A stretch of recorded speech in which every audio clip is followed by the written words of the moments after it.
Crisis हुआ है उसको समझते हैं और इसका इंडिया में क्या असर पड़ेगा, इस क्राइसिस का इंटरनल कारण क्या था, एक्सटर्नल कारण क्या था और अचानक ऐसा क्यों हो गया, इसको समझते हैं हम लोग। जेनजी प्रोटेस्ट उसे कहते हैं जो यंग जनरेशन है 1997 से 2012 के बीच में जो जन्म ली है। इन जेनजी प्रोटेस्ट की वजह से पूरा नेपाल जल उठा और एक सत्ता परिवर्तन हो गया, संसद भवन में आग लगा दिया गया। जितना नेता मंत्री हैं लोग, सब लोग का परिवार इसे लटक लटक बानर ऐसा भागा है हेलीकॉप्टर से, कोनो को दौड़ा के मारा है, कोनो को भिगा के मारा है, कोनो को जो घर फूंक दिया है, ये सब हो गया। इसका कारण समझते हैं कि क्या इंटरनल कारण था, उसके बाद समझेंगे क्या एक्सटर्नल कारण है, फिर चीन का क्या है और भारत का इस पर क्या असर पड़ेगा, इसको समझते हैं। सबसे बड़ा जो कारण था वो करप्शन था। नेपाल में करप्शन इतना ज्यादा बढ़ गया था जिसका कोई हद नहीं, करप्शन को रोकना मुश्किल था, हर डिपार्टमेंट करप्ट हो चुका था।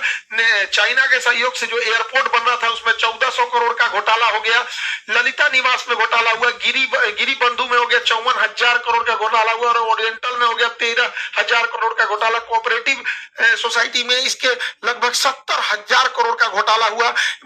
इसका मेडिकल हेल्थ इंफ्रास्ट्रक्चर एकदम पीछे है नेपाल का। एमआरआई और ये जब बड़े बड़े जो ये मशीनें हैं उसकी उपलब्धता एकदम नेपाल में कम है। आर्म्स डील में बरेटा कंपनी से जो आर्म्स जिसका दाम था उससे 4 गुना रेट में दलाली में खरीद के लाया सब। पतंजलि को जो जमीन विवाद हो गया पतंजलि से कर लिया सब। यहाँ पर चाय का गोदाम कमर्शियलाइजेशन के लिए बेच दिया। इतना भयानक करप्शन हुआ और जिस कारण महंगाई बढ़ गई। छोटी सी छोटी चीजों के लिए महंगाई इतनी बढ़ गई थी कि बच्चे जो स्टूडेंट थे जो नॉर्मल ग्रेजुएशन करते थे, बीए बीए सीए लोग, इन लोग को अपनी फीस भरने के लिए पार्ट टाइम जॉब करना पड़ गया। इतनी महंगाई बढ़ गई थी और लोग जॉबलेस हो गए थे और खाली मतलब एक पुरुष का खाली बेरोजगार इंसान बड़ा खराब जिंदगी होती है। आसमान थूकता है, जमीन गाली देती है, उसको लगता है अपना जीवन बोझ हो गया है। खाली जेब जो होता है ना ये बड़ा दर्दनाक होता है, बड़ी भारी होता है खाली जेब। तो इससे नेपाल का युवा परेशान था, एकदम परेशान था नेपाल का युवा। नेपाल के युवाओं को विदेश जाके नौकरी करना पड़ता था, विदेश में आके शेफ का नौकरी। अभी आप भारत में देखिए चाउमीन मोमो, ये लोग ऐसे इंडिया में फेमस है कि नेपाली जो शेफ होते हैं चाउमीन और मोमो बड़ा अच्छा बनाते। यहाँ से बेचारे काम करके विदेशी रेमिटेंस भेजते थे अपने देश में और उस पैसों से नेताओं के बच्चे अयासी करते थे। नेपाल की जो यंग जनरेशन थी सोचिए कितनी मुसीबत में होगी कि युद्ध के दौरान वो लोग यूक्रेन से लड़ने के लिए रसिया में भर्ती हो गए और रूस ने उन्हें 20-25 दिन की ट्रेनिंग दिया, हथियार थमा के भेज दिया यूक्रेन से लड़ने के लिए और वहां वो लोग शहीद हो गए थे। उनका घर परिवार उजड़ गया। इतना भयानक वहां बेरोजगारी का आलम था। अब इनमें होता क्या है, वहां पर जैसे 2008 में राजतंत्र, राजा को हटा के लोकतंत्र जब बना था तो यहाँ कुछ ही पार्टियों का दबदबा था। नेपाली कम्युनिस्ट पार्टी हो गया, नेपाली कांग्रेस हो गया, यहाँ पे जनता संवादी पार्टी हो गया, इंडिपेंडेंट हो गया, सब ये कई ठो थे सब यहाँ पे। लेकिन ये 3 लोगों देखिए ये आदला बदली करते रहते थे सब। पहले ओली बना 18 में, फिर देउआ बना 21 में, फिर प्रचंड बना 22 में, फिर अजबुआ बन गया 24 में। ऐसे ऐसे हो रहा था यार नेपाल में, इससे यहाँ से यहाँ इस तरह से इन लोग का सत्ता परिवर्तन मैंने पारा पारी खेल रहा है। एवरी हम एवरी तुम एवरी हम। यहाँ पे जनता परेशान हो गई, सारा गठबंधन कर ले रहा था सब। कब किससे गठबंधन कर लेगा पता ही नहीं चलेगा, ये उसको गरियाएगा उसको गरियाएगा, फिर गठबंधन करके सरकार बना लेगा। तो इससे पूरी पब्लिक परेशान हो गई थी और इनके भैया सबसे बड़का कारण ये नमूने बने हैं सब। नेताओं के बच्चे इतने बेवकूफी किया है सब, जाके टिकटॉक पर इंस्टाग्राम पर अपनी लग्जरी लाइफ जीने लगे सब, विदेश में घूमने लगे सब, पार्टी कर रहा है सब। यहाँ देखिए ये कहाँ घूम रहा है, यहाँ पर संतरा अंडरवियर पहन लेगी, पैंट पहन ले, पते नहीं चल रहा है कि यहाँ पे यो कोनो के होगवे करेगी। यही सब नौटंकी किया। देखिए इन्हीं सबको देख देख के पब्लिक पगला गई कि जो हम लोग को खाए को नहीं है, इन सब का इतना बड़का बंगला, इतनी बड़ी होटल, आग लगा दिया सब। हाय देखिए लुई विटॉन का, गुची का, ये सब खरीदा है। लुई विटॉन का एगो मफलर आता है 60,000 रुपए का, 3-3 लाख का कपड़ा आता है लुई विटॉन का। है तो पूरा सजले है इस लुई विटॉन से। एकरा हैरी पॉटर अब्बा गईलो तो लगा के इसी सबको पीटा था यहाँ पे के बाप को दौड़ा दौड़ा मारा है ये बेचारा के। और दिखावा हैरी पॉटर यहाँ देखा यहाँ पे तोरा अब्बा पिटा के भागा यहाँ पे, इसी सब के वजह से हुआ है। अब होगा क्यों नहीं, नेपाल की पब्लिक की हालत ऐसे है, नेपाल की पब्लिक इस तरह से। आप इनको देखिए, भारत के नेताओं से सीखना चाहिए नेपाल के नेताओं को। भारत के नेताओं का 2 चाल समझिए, इनके बच्चे कहाँ पढ़ रहे हैं ये बताते ही नहीं है और ये अपने बच्चे को कहते हैं कि बबुआ ते मर्सिडीज में घूम, ते ऑडी में घूम, BMW में घूम, लेकिन फोटो मत खींचो हो। फोटो नहीं खिंचाना है, फेसबुक पे नहीं डालना है, गरीब बन के रहना है। एक दिल्ली में एक नेता से हम से मिले थे उनके लड़का तो कहा सर एक फोटो हो जाए, हम कहा हाँ हाँ, तो वो ऐसे कहा कि रुकिए सर शर्टवा मोड़ लेते हैं, रोलेक्स की घड़ी है, दिख जाएगा तो पब्लिक क्या कहेगी। ये भारत के नेताओं का है। और दूसरा, इनके बाल बच्चे तो ऐसे हैं, ट्रेनिंग दिया गया है, और इसे जुड़े कुर्ता पहन लेते हैं सब। अब कुर्ता में बुझेबे नहीं करता है, कुर्ता 1 लाख का है, ये 5,000 का है, कुर्ता तो नॉर्मल दिखता है। तो इनका कुर्ता स्ट्रेटजी है। दूसरा, आप देखिएगा कभी भी ये अपने घर का फोटो नहीं दिखाएंगे सर। भारत का कोई नेता मंत्री घर का फोटो नहीं दिखाएगा। घर के बाहर जो लॉन होता है, खाली जगह, इंटरव्यू देना रहेगा, वो लॉन में बैठ के देगा, बैठ जाएगा लॉन में, देखेगा पीछे घर नहीं ना रहा है, कहेगा 2 गाय ले आके इधर ये चराओ, 2 गाय बांध दो, हाँ इंटरव्यू चालू करो, पीछे गाय आना चाहिए। अपने आप को गरीब शो करेगा, अंदर जाके देखिएगा महल बनाया रहता है। तो नेपाल के नेताओं को भारत के नेताओं से सीखना चाहिए। हालांकि भारत में भी ऐसे नेताओं लोग में करप्शन बहुत ज्यादा है, एक्सेसिव करप्शन है। तो नेपाल के एक नेताओं के बाल बच्चे, इन्हें नेपो किड्स या नेपो बेबी बोला जाता था इन सबको, बकलोलवान सब, ये सब नाच दिया। तो ये नेताओं के लोगों की लग्जरी लाइफ थी, और ये नेपाल के गरीब लोगों की थी। सोशल मीडिया पे इन नेताओं के इस रवैये को लोगों ने बढ़ चढ़ कर शेयर किया कि इन्होंने करप्शन के पैसे से विदेश में पढ़ रहे हैं, विदेश में घूम रहे हैं, विदेश में पार्टी कर रहे हैं, इनका ये इतना बढ़िया बढ़िया मकान है यहाँ पे। तो सोशल मीडिया पे ट्रेंड होने लगा, सोशल मीडिया इस पे तूल पकड़ने लगा, लोग बोलने लगे सोशल मीडिया पे। अब नेपाली सरकार ने सोशल मीडिया वालों से कहा कि आप इस पे ग्रीवांस ऑफिसर नियुक्त करो। उन्होंने नहीं नियुक्त किया, तो 1 हफ्ता का वार्निंग दिया, नहीं पूरा किए तो इस सब ने बैन कर दिया। जब बैन किया सोशल मीडिया को, तो जब सोशल मीडिया बैन हो गई, टिकटॉक को छोड़ के सबको बैन कर दिया, क्योंकि टिकटॉक ने अपना ग्रीवांस अधिकारी नियुक्त कर दिया था। लेकिन इन लोगों को लगा कि टिकटॉक चाइना का है, उसको बैन नहीं किया, टिकटॉक पे बैन नहीं किया, बस उसी पे लोगों ने डेट डिसाइड किया कि इस दिन चलना है नेपाल पे, हथावा बोलना है, और पूरा भीड़ लगा दिया। इन लोगों का कहना था करप्शन को बैन करो, सोशल मीडिया को नहीं। Ban corruption, not social media. क्योंकि सोशल मीडिया को बैन क्यों करेंगे? क्योंकि ये यंग जनरेशन है, स्टूडेंट है, स्टूडेंट्स बेचारे प्रोटेस्ट करने आए थे, एक बड़ी संख्या में स्टूडेंट प्रोटेस्ट करने आए थे। उनका कहना है कि भैया सोशल मीडिया केवल रील देखने के लिए थोड़ी है, इस सोशल मीडिया पे वीडियो कॉन्फ्रेंसिंग होती है, बहुत सारी मीटिंग हो जाती है, बहुत सारे बिजनेस सोशल मीडिया पे चलते हैं, मार्केटिंग होती है, इस पे एडवर्टाइजमेंट चलते रहते हैं। आजकल नेपाल में बहुत सारे लोग विदेश में काम करते हैं, तो विदेश में नॉर्मल नंबर नहीं लगता है, तो लोग व्हाट्सएप कॉल कर लेते हैं, ये इसमें दिक्कत आने लगा। बहुत सारे लोग नेपाल में क्लास करते हैं, उनके भी वहां के टीचर होंगे लोग, वो लोग पढ़ाते होंगे अपना अपना वहां पे, तो सारी चीजें बाधित हो गई। इसी को लेकर प्रोटेस्ट हो गया। प्रोटेस्ट बहुत बड़ी संख्या में था। यहाँ पे अगर ध्यान देंगे तो यहाँ पुलिस इनको रोक रही थी, तब तक ससुरा किसी ने आदेश दिया ऊपर से प्रधानमंत्री के यहाँ से कि इनको गोली मारो। और जानते हैं इन्होंने क्या किया? एकदम माथा पे गोली मारे हैं, इन बच्चों को स्कूल यूनिफॉर्म पे माथा पे गोली मारा। अब जब यहाँ गोली मारिएगा, ये तरीका गलत है। लोकतंत्र में भीड़ को शांत करने के लिए अन्य तरीके भी होते हैं। ये बात है कि हाँ, हर चीजों को हम लोग जबरदस्ती नहीं मना सकते, लेकिन वाटर कैनन होता है, आंसू गैस के गोले होते हैं। जब चीजें हद से पार हो जाती है तो पैर पे गोली चलाया जाता है, कई बार रबड़ बुलेट चलाए जाते हैं, एकदम एक्सट्रीम हो जाता है तो पैर पे गोली चलाया जाता है। उसके बाद भी कारण बनाना पड़ता है कि हमने ये सब कर दिया, तब लास्ट में इस तो पूरा सीधे गोली मारा सब यहाँ पे, एकदम हेडशॉट मारा। इसके वजह से जो लोग प्रोटेस्ट में नहीं भी उतरे थे, वो सब के सब लोग प्रोटेस्ट में उतर गए और कहे अब की बार तो ओली सरकार को उजाड़ देना है, करप्शन को खत्म ही कर देना है। लोगों ने ऑफिसेस तोड़ दिए, सब जगह तहस नहस कर दिया, संसद भवन को आग लगा दिया, कहा कि चट्टा यहीं से बैठ के करप्शन करता है सब। और यहां से नेताओं को इसे लदा लदा भागना पड़ा है, और समय रहते ये लोग ईमानदारी से काम किए रहते, आज ये नौबत नहीं आई रहती। नेपाल से ये लोग भाग गए हैं, किसी को डुबा के मारा, लसड़ा के मारा, मूड़ी फोड़ दिया, कपार फोड़ दिया, वो जिंदा जला दिया। ये सब पूरी तरह से नेपाल को तबाह तबाह कर दिया। नेपाल में एक हामी नेपाल करके एनजीओ था जो भूकंप के समय मदद कर रहा था। सूडान गुरुम इसको नेतृत्व कर रहे थे, और इधर एक काठमांडू का मेयर बालेन शाह, ये लोग इसको एक तरह से लीड कर रहे थे। हालांकि भीड़ इतनी ज्यादा हो गई और पुलिस की गोली वजह से ये घटना और ज्यादा उग्र हो गई। हालांकि इसे कंट्रोल करने का बहुत हद तक आंदोलन को कंट्रोल कर लिया गया है, सेना कमांड को संभाल चुकी है। सेना ने आदेश दिया जनरल ने कि आप सब लोग अपने अपने जगह पे लौटेंगे, और अभी के तौर पे अंतरिम सरकार सुशीला कार्की को दिया गया है। जिस तरह बांग्लादेश में दिया गया वहां पर यूनुस खान को, उसी तरह दिया गया यहाँ बनाया सुशीला कार्की को। ये भारत के बीएचयू यूनिवर्सिटी से पढ़ी थी, वहां पर चीफ जस्टिस रही, पहली महिला मुख्य न्यायाधीश रही। अभी इनके हाथों में अंतरिम सरकार है, बाद में ये लोग इलेक्शन करेंगे। अब ये खुद ही कंफ्यूजन में है कि राजशाही नहीं था कि इलेक्शन कराया जाए। एकदम परेशान है लोग, नेपाल की स्थिति एकदम गड़बड़ है। कुछ चीजें नेपाल में गड़बड़ हुई है जो नेपाल के क्रांतिकारियों को नहीं करना चाहिए था। पहला कि इन्होंने सुप्रीम कोर्ट की बिल्डिंग जला दी, उसमें सारे डॉक्यूमेंट जल गए। कौन नेता करप्ट था ये भी खत्म हो गया। कोई ठीक नहीं, ससुरा नेता में जलवा दिया होगा सब कि बाकी में नया सरकार आएगी तो हमारा फाइल निकलवाएगी, जल गया यहाँ पे। दूसरा गलती किया कि इन्होंने जेल तोड़ के 13,000 से ज्यादा कैदियों को रिहा कर दिया। अब जो कैदी रिहा हुए हैं सब भारत में आने का तो वीजा नहीं मिलता है, सोच रहा भारत में घुस जाएगा सब।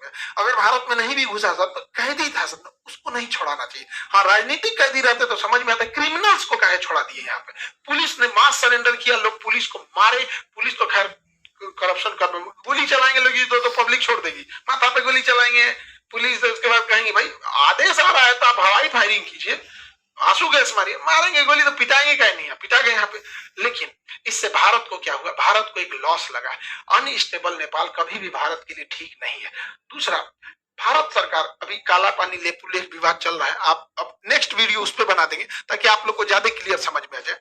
लेकिन एक बड़ा दुख के साथ ये कहना पड़ता है ना, नेपाल भाइयों लोगों को भी समझना चाहिए। एक ऐसा ट्रेंड बन गया है नेपाल में, हम लोग जान भी दे देंगे ना तो नेपालियों को लगेगा कि भारत हम लोग के लिए खिलाफ है।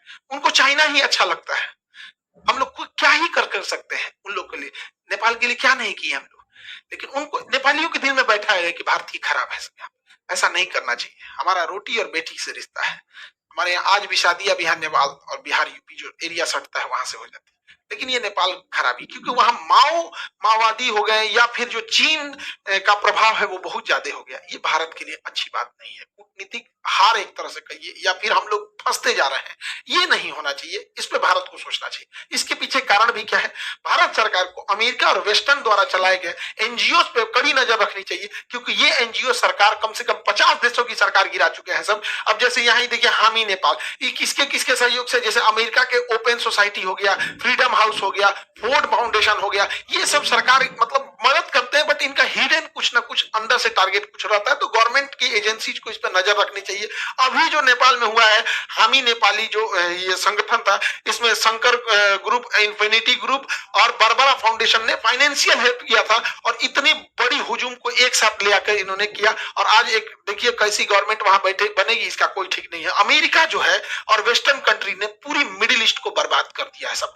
इराक से लेके ईरान, सीरिया, अफगानिस्तान, यमन, सब तबाह कर दिया है सब। अब जब इसको पूरी तरह तबाह कर दिया है सब, तो जहां से मन वहां से पेट्रोल लेके चल जाता है। हम लोग को पेट्रोल मिलता है महंगा, और ये सब मार धार के अपने चमचा सरकार को बना देता है सब।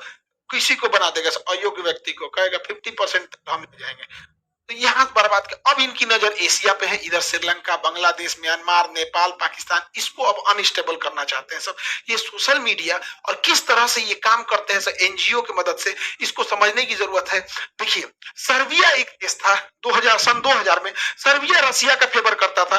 2000 में बुलडोजर क्रांति लाया सब, और सर्बिया की सरकार को कहा सब कि सरकार करप्ट है, ये है वो है, एक नैरेटिव सेट किया, सरकार को गिरा दिया। अभी जो सरकार है वो अमेरिका की फेवर की है, रूस की फेवर की नहीं है। वांड होना चाहिए, नहीं तो फिर हम लोग मुख्य दर्शक बन के ऐसे ही देखते रहेंगे। 2021 में म्यांमार में क्या हुआ, म्यांमार में सरकार हटा दिया गया, आंग सान सूकी की, ये भारत के फेवर में थी। इलाज से अच्छा बचाव होता है, यहाँ स्टेबल रहता तो भेज सकते थे, अभी कहाँ भेजेंगे। इन सबको भारत की एक बड़ी समस्या बन चुकी है रोहिंग्या यहाँ पे। वैसे ही 2022 में आप देखिए श्रीलंका में हमारी जो फेवर की सरकार थी, अभी चाइना की फेवर की सरकार आ गई है, हटा दिया गया। उसी तरह आप देखे होंगे यहाँ पे मालदीव में यही हो गया। अब पाकिस्तान में देखिए 2022 में इमरान खान, चचवा मेरा, इसको इमरान खान को डिथ्रोन कर दिया सब। क्या आरोप लगा है सब कि इन्होंने जो गिफ्ट मिला था उसे तोहफा में रखना चाहिए था तो पर्सनल यूज कर दिया। दूसरा, इन्होंने जो दूसरी शादी की थी तो तलाक के बीच में इद्दत का जो टाइम दिया जाता है लगभग 3 महीना, वो पूरा नहीं किया तो शादी टाइम से पहले कर दिया। उसके वजह से जेल में डाल दिया, और जेल में बेचारे का रेप कर दिया गया। वो मेजर इसका रेप कर दिया, बेचारा का बर्बाद हो गया इमरान खान। हालांकि इमरान खान जो था आतंकवाद को पसंद नहीं करता था, लेकिन जो आसिम मुनीरवा बैठा है ना चोट्टा, ये बहुत खतरनाक है। पहलगाम अटैक वही कराया था। मेरे कहने का मतलब है कि देश सर्वोपरि रहना चाहिए। समझिए दूसरों की गलतियों से, वो देखिए जो नहीं देख पा रहे हैं। ये सोशल मीडिया से केवल वो नहीं है, किस तरह से बर्बाद कर रही है चीजों को, उसको समझने की जरूरत है। 2024 में बांग्लादेश में एक टेलीग्राम मामूली टेलीग्राम कैसे इतना बड़ा विद्रोह खड़ा करके होता है और शेख हसीना को वहां से हटा देता है, वहां पे सरकार आ जाती है, वहां के माइनॉरिटी कम्युनिटीज को, ज्यादातर माइनॉरिटी में वहां हिंदू ही हैं, उनको जला के हथौड़ी से ना पूरा आंख फोड़ फोड़ के मार दिया। सब हम लोग देखते रह गए, क्या कर लिए, कैंडल जला लेंगे लोग। हम लोग को सचेत होने की जरूरत है, क्योंकि ये सब स्लीपर सेल का काम करते हैं सब। यहाँ पे इतनी ज्यादा डिपेंडेंसी भारत की हो गई है इनके ऊपर, जिसका कोई हद नहीं। गूगल का केवल एक चीज नहीं है, गूगल का यूट्यूब है जिसपे आप हमको देख रहे हैं, ये गूगल का, इसी का प्ले स्टोर है जिसपे से आप जोमेटो, आप यूपीआई हेन डाउनलोड करते हैं। इससे नहीं डाउनलोड करेंगे तो क्रोम से करेंगे, तो दोनों तो भैया एक है। यहाँ पे मेल किससे करिएगा आप, कोई भी नया एप्लीकेशन रहेगा मेल करना पड़ेगा, ये भी इसी का है। आप सब छोड़िए ना, मोबाइल तो एंड्रॉइड है, मोबाइल सैमसंग का लीजिए, वीवो का लीजिए, किसी को लीजिए, लेकिन उसके अंदर जो सॉफ्टवेयर है वो एंड्रॉइड है। एंड्रॉइड किसका है, इसी गूगल का है। अच्छा, कई लोग कह रहे हैं क्या मीडिया में, कई मीडिया, भारत की मीडिया को तो जानते ही है, उनका कहना है कि शाह खान साहब ने बताया कि प्ले स्टोर नहीं है तो एप्पल स्टोर यूज कर लेंगे, प्ले स्टोर नहीं है तो सैमसंग का यूज कर लेंगे, प्ले स्टोर नहीं है तो अमेजोन का यूज कर ले। अरे बैल बुद्धि, हमारा गूगल से थोड़े ना दुश्मनी है, हमारा बस इस बात की शिकायत है कि ये हमारा नहीं है, विदेशी है। तो आइयो तो विदेशी है, आइयो तो विदेशी है, आइयो तो विदेशी है। ये कौन बात हुआ कि आसमान से गिर के खजूर पे अटकेंगे, कि गूगल बंद हो जाएगा तो एप्पल यूज कर लेंगे, सैमसंग यूज कर लेंगे, अमेजन। अरे कौन समझाएगा रे मेरे भाई कि हमको प्रॉब्लम गूगल से नहीं, हमें बस ये है कि हमारा अपना होना चाहिए, न कि विदेशी होना चाहिए। बैल बुद्धि मीडिया को क्या समझाएं हम। यहाँ पे जीमेल के जगह हमें अपना मेल यूज करना चाहिए, भारत मेल, भारत मेल। तो मीडिया के कुछ बंधु ये कह रहे हैं कि जीमेल की जगह भारत मेल लोग अपनाएंगे। क्यों नहीं अपनाएंगे, तो होना चाहिए, उतनी सोच होनी चाहिए। हम भारत मेल लाएं, जितनी भी योजनाएं हैं भारत सरकार की, चाहे वो जनधन योजना हो, चाहे वो राशन योजना हो, खाद बांटना हो, एलपीजी सिलेंडर बांटना हो, उसका ओटीपी मेल जीमेल पे ना जाके भारत मेल पे जाएगा।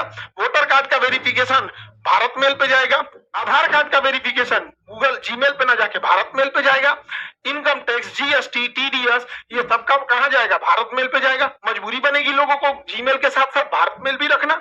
एफआईआर, कोर्ट, जितने बच्चे एग्जाम दे रहे हैं, एग्जाम का फॉर्म भारत मेल पे लिखा जाएगा, उनका एडमिट कार्ड भारत मेल पे होगा। तो इससे होगा क्या, लोग आने वाले 4-5 सालों में गूगल मेल, जीमेल के साथ साथ भारत मेल भी रखेंगे। तो पहले पैरेलल रखना चालू किएंगे, उसके बाद धीरे धीरे शिफ्ट कर देंगे। सोच होनी चाहिए। अब हाथ पे हाथ रख के रहेंगे, अरे नहीं हम ऐसा नहीं करेंगे। अरे भैया, मोदी जी ने एक बार बोल दिया था मालदीव ना जाके लक्षद्वीप जाओ, मालदीव की अर्थव्यवस्था हिल गई थी। मोदी जी ने एक बार बोला था थाली बजाओ, पूरा देश थाली बजा दिया था। ऊपर ही होना चाहिए हमारा झुकाव, जाति, धर्म, राजनीति, पार्टी से ऊपर उठ के हमारा झुकाव देश के प्रति होना चाहिए। हम यहाँ भी कहते हैं कि हमारा खुद का एप्लीकेशन है खान ग्लोबल स्टडी, जिसपे 15 मिलियन बच्चे पढ़ते हैं। एप्लीकेशन, यूट्यूब नहीं, एप्लीकेशन, वो एप्लीकेशन प्ले स्टोर पे। यदि भारत सरकार अपना भारत प्ले स्टोर बनाती है, हम पहले शिक्षक होंगे कि हम इस 15 मिलियन को छोड़कर उस पे चले जाएंगे, क्योंकि ये हमेशा हम लोगों को ब्लैकमेल करता है कि 30% एक्स्ट्रा चार्ज लेंगे। पूरे भारत के शिक्षकों से कहते हैं कि आप लोग बताइए, क्या इस बात का ये धमकी नहीं देता है गूगल, हम लोग इसको छोड़ेंगे। ये हमारी जिम्मेदारी होती है, देश के प्रति हमारी जिम्मेदारी होती है। आज 25 मिलियन सब्सक्राइबर है यूट्यूब पर, लेकिन ये डायमंड प्ले बटन आया था ना, हम कभी दिखाए नहीं। सारे लोग को धन्यवाद हाथ जोड़कर जो आप लोगों ने 25 मिलियन बनाया और विश्व का सबसे बड़ा एजुकेशन चैनल बनाया। लेकिन जब ये डायमंड प्ले बटन आया ना, इतना खुशी होता, अगर इसके बीच में अगर भारत का रहता तो अशोक चक्र बना रहता, अशोक स्तंभ बना रहता। जब मेरा 1 मिलियन हुए थे ना, तो गोल्डन प्ले बटन आया था, तो पापा को हम दिखाए ना, तो पापा बोले कि कितना अच्छा रहता, इस पे तिरंगा बना रहता, ये विदेश का है। तो पिताजी बोले थे कि हमारी आवाज कोई नहीं सुनेगा, तुम अगर इस लायक हो जाना ना तो आवाज जरूर उठाना। ये मत कहना कि तुम भूल जाओ कि तुम्हें सुविधा मिल रहा है, आवाज जरूर उठाना कि एक भारत का अपना होना चाहिए। वरना हमको देश प्रेम है, तभी हम यूट्यूब पे खड़ा होकर कह रहे हैं कि यूट्यूब की जगह भारत का होना चाहिए। वरना 25 मिलियन को तो बहुत पैसा देता है यूट्यूब, क्या जरूरत रहती है। तो सरकार प्रेम और देश प्रेम दोनों में अंतर होता है। हम स्वयं कहते हैं कि भारत का रहता तो बहुत ज्यादा खुशी होती। आज नहीं होगा, 10 दिन बाद होगा, 10 साल लगेंगे, 20 साल लगेंगे, लेकिन अगर हम शुरू ही नहीं करेंगे तो कभी मंजिल पे नहीं पाएंगे। मंजिल मिले या ना मिले ये मुकद्दर की बात है, लेकिन हम कोशिश ना करें ये गलत बात है। तो ये देश प्रेम हम इसीलिए कहते हैं, वरना 25 मिलियन पे तो बहुत सुविधाएं मिलती रहती हैं यहाँ पर, लेकिन जो देश प्रेम है, जो इस ये हम कभी आप लोग को दिखाए हैं, ये रखा हुआ है हमारे यहाँ, बस यहाँ एक तो तिरंगा झंडा बना देता ना इस डायमंड प्ले बटन पे, 4 चांद लग जाता है इस डायमंड प्ले बटन पे। लेकिन क्या कीजिएगा, कुछ दिन होगा कोई ना कोई लोग कहेगा, मीडिया वाला कह रहा है कि खान सर पागल हो गए हैं, यहाँ पे अपन गूगल और यूट्यूब बनाने के लिए कह रहे हैं। कभी ना कभी तो सुनेंगे, मोदी जी से उम्मीद है कि जरूर करेंगे, नहीं तो देश को अनस्टेबल कर देंगे सभी सब विदेश वाले सब, इन पर कभी भरोसा नहीं करेंगे। भैया आज से 3 साल 4 साल पहले भी हम क्लास में बोले थे कि 2000 का नोट जो आया है ये गलत डिसीजन है, इसको चेंज करेगी सरकार, मजबूरी हो जाएगी चेंज करना। कल से लाल वाला नोट नहीं चलेगा, 2000 वाला का साइड कर रहे हैं। 2000 की नोट को गवर्नमेंट की लानी मजबूरी थी, क्योंकि अचानक नोट बंद हुआ, मार्केट में 100 का नोट हो गया तो कहां ले जाएंगे। आप देख लीजिए आज चेंज हो गया कि नहीं। वैसे ही हम कहते हैं कि एक दिन इस गूगला को भी बदला जाएगा, और वह दिन आएगा जब भारत अपना सर्च इंजन बनाएगा, हम अपना प्ले स्टोर बनाएंगे, हम अपना भारत मेल बनाएंगे, उस दिन का भी इंतजार रहेगा। और मिलेंगे नेक्स्ट क्लास में। जय हिंद।